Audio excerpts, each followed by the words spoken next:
et bienvenue dans cette seconde vidéo de la thématique sur la confiance en soi. Donc dans la première vidéo, je vous ai parlé des définitions et je vous ai parlé aussi, pas que de la confiance en soi, mais aussi de l'estime de soi, de l'amour de soi et l'image de soi. Et en fait, ce qui est intéressant avec ces différentes thématiques, c'est que quand on travaille l'une, en général, ça fait forcément augmenter et améliorer les autres. Avant de rentrer dans le vif du sujet pour la vidéo d'aujourd'hui, c'est-à-dire la vidéo sur les symptômes du manque de confiance en soi et, si vous voulez, les conséquences du manque de confiance en soi, ces manifestations, pour que vous puissiez apprendre à les reconnaître, je voulais quand même vous dire, pensez à vous abonner à cette chaîne YouTube.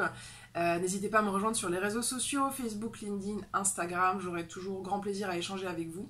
N'hésitez pas aussi à faire des commentaires et à me faire des retours sur ces vidéos parce que plus j'ai d'indications sur ce qui vous est utile, plus je peux produire du contenu qui soit adapté à vos besoins et à vos demandes.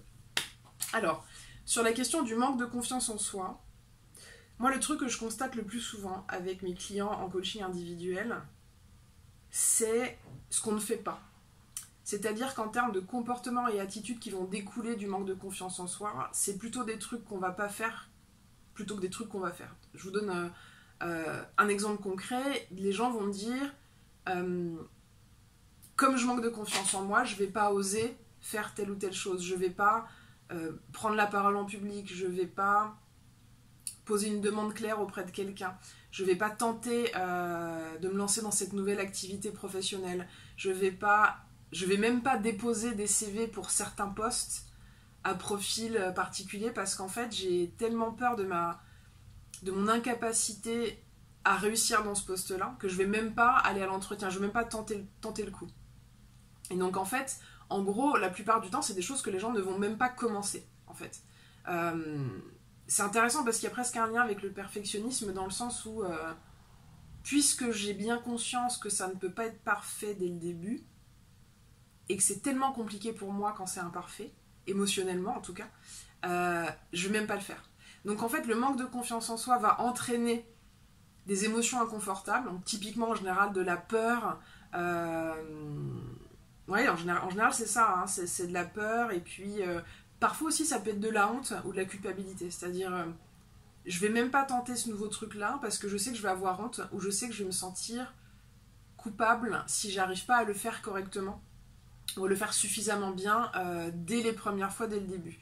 Alors sur ce sujet des émotions, c'est vraiment au cœur de la plupart des grandes thématiques du développement personnel, donc je vous ai préparé une série de vidéos offertes, je vous remettrai le lien pour obtenir ces vidéos en dessous. Je reprends le fil. Alors, donc, dans les conséquences du manque de confiance en soi, il y a ne pas faire les choses. Il y a aussi s'arrêter au premier obstacle. C'est-à-dire, vous allez commencer quelque chose, au début ça va être simple, et dès que ça va commencer à coincer, paf, en fait, il n'y aura plus suffisamment d'énergie et de ressources internes pour vous permettre de passer outre cet obstacle-là. Alors qu'en fait, la plupart du temps, vous avez fait des trucs 1000 fois plus durs dans votre vie, sauf qu'en fait, vous avez oublié que vous avez cette capacité-là, ou alors il y a d'autres éléments qui vous laissent à penser que vous l'avez plus. Donc sur la question des causes de manque de confiance en soi, je l'évoquerai dans une prochaine vidéo.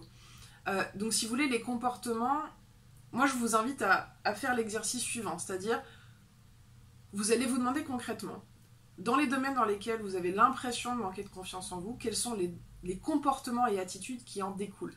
Mais je vous invite à être hyper précis et hyper concret, c'est-à-dire, je n'ose pas faire des vidéos sur YouTube.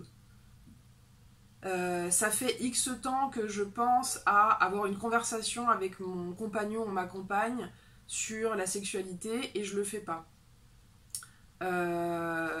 J'ai besoin de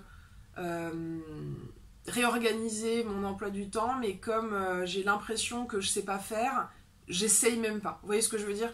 Donc essayez d'identifier hyper clairement les comportements et attitudes qui découlent du manque de confiance en vous. Et dans un second temps, vous pouvez vous poser la question suivante. Alors, si vous pouvez faire tous ces exercices à l'écrit, vous savez, je vous le dis très souvent, ça augmente l'efficacité puissance 10, si ce n'est puissance 100. Parce qu'en fait, il y a vraiment un lien mécanique entre le bras, la main et le cerveau. Et donc, quand on essaie de modifier la plasticité neuronale, c'est-à-dire de changer les circuits de genre j'ai pas confiance en moi en j'ai confiance en moi, le fait de faire les exercices à l'écrit sera forcément beaucoup plus impactant. Donc, Premier exercice, listez concrètement les comportements qui, à votre avis, découlent du manque de confiance en vous. Seconde partie de l'exercice, vous vous posez la question suivante. Si, d'un coup de baguette magique, vous aviez confiance en vous dans tous les domaines de votre vie. Alors, confiance en vous, ça ne veut pas dire arrogance, hein. On est bien d'accord, ça veut dire que vous êtes serein ou sereine dans votre capacité à faire face aux choses, dans votre capacité à avoir les ressources internes et externes, voilà, à pouvoir mettre en place ce qui est nécessaire pour vous. Si vous aviez votre confiance en vous à 10 partout, qu'est-ce qu'il y aurait comme conséquence? Quels seraient vos comportements qui changeraient? Et surtout, quelles seraient les trois prochaines actions que vous poseriez? Voilà, pensez vraiment à faire ces exercices à l'écrit, n'hésitez pas à revoir cette vidéo, mettre pause si vous avez besoin. Je vous remercie très sincèrement de votre écoute.